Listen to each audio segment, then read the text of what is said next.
Hi everybody, JB here. I wanted to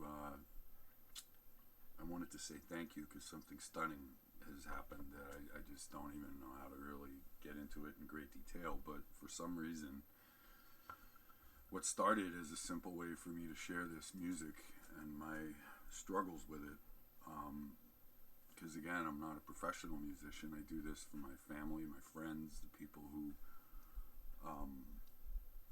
really know me very well, and it's turned into a much broader family apparently, and a much larger group of friends. For me, doing this here in the basement for you guys to have 65 followers and over 50,000 views, I'm just stunned, and I wanted to say thank you from the bottom of my heart. That the majority of the comments are very, very nice. I do get the occasional very nasty things said, and that's okay too. You know, I mean, to be honest, I don't do this for a living, and I have no expectation of it. But I thought it would be fun to do a little gear walkthrough. You know, because people are always asking what's up with that. Whoops, that stuff behind me. And so I'm going to show you the rigs as kind of a way to say thanks. So this beauty is a Fender jazz bass made in Mexico, which you know, in my opinion, these are just as beautiful and play just as well as a much more expensive made in America version, which I wouldn't buy. But I love this bass. It needs little neck work, little truss work, and it's going to be a spectacular rig once I finally settle down and get into dealing with that.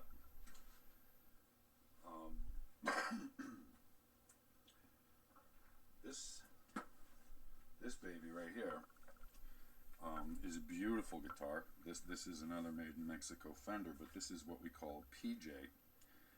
And the reason for that is because it has actually progressive pickups and it has jazz pickups built in as well. So this is a combination P-bass jazz guitar, and it has active pickups. So it has a lot of active electronics, and I'm able to modify and change the tonalities and the qualities and the harmonics of this device right at a fingertip level without having to run over to the amp and make a lot of changes. And by the way, my amp is a Fender BXR 150 that I picked up for $50 at a very well-known yard sale around these parts, and it was very heavy, and I had to lug it through mud, and you know, to get it where it was going, but it was worth it.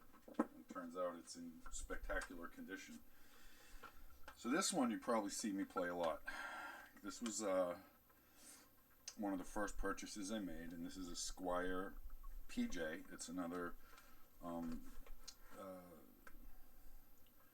P-bass and jazz pickup combination, and as you can see, it's got lots of my DNA on there. That's a lot of Jerry needs to do some maintenance. This one, however, is not an active setup, so this is a passive. It relies on the bass and the amplifier to give it all of its teeth. But for some reason, I gravitate to this rig. Maybe because I'm very comfortable with it because I played it for so much, but I really am trying to start to play the other guitars more. But I love this rig.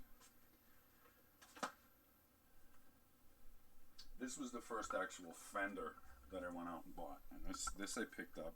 This is a P-bass, and you'll notice it just has the one set of pickups. And this is another made in Mexico P-bass by Fender, which basically means they wanted to go out and save themselves some money. So rather than build them in America and California, they contracted out a shop in Mexico, and a lot of the same designs go into it, specifications. People will argue, yeah, but it's not made in America, and you know what I say, it's made in North America, and I don't care. It sounds great to me, and that really is, I think, a commonality for a lot of people. If it sounds good to you, then you got a good guitar. But that's just my opinion, and of course someone will argue profusely with me about it, I'm sure. But that's okay. So this rig here, I was recently playing a little while ago. This is a Hofner B-Bass High Series Icon. And this is, of course, you know, very stylized. Looks a lot like the guitar that you saw Paul McCartney playing for years in the Beatles, and he loved it. It's a very interesting guitar. It's made in Germany. And ironically, all of the controls are backwards. So they're completely counterintuitive to what you would expect. In order to get you know, this thing to sound the way that you want, you actually have to almost turn everything off, not on. It's very strange because when you switch them to the on position, it kills the pickups in here. But this thing is just beautiful. It's lightweight. It's a hollow body bass. It has an interesting, because it's a hollow body, it has some great harmonics and some great sustains and an incredible amount of, again, just a completely different sound. And I absolutely love this thing. And by the way, all of these I bought used. None of these were bought brand new.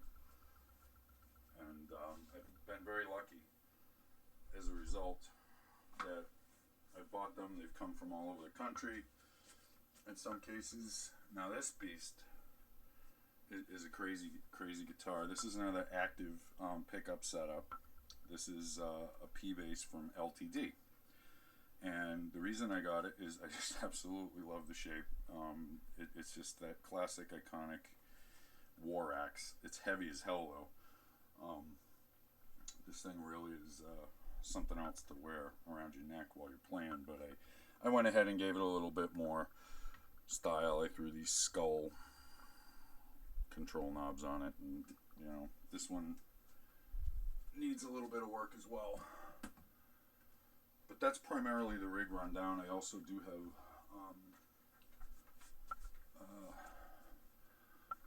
a couple of effects setups and a pedal board. It's just hard to get it all in here. Space is a premium in my little world. But I just thought it would be fun to show you guys what I'm banging away on. And I hope that you all stick around, and I hope that you continue to enjoy the music and go out and buy it. Go buy this stuff. Don't just watch me do it. Spend a few you know, pennies and own the real stuff. But thank you again. Just completely blown away. So from me to all of you, you have my gratitude. Thank you.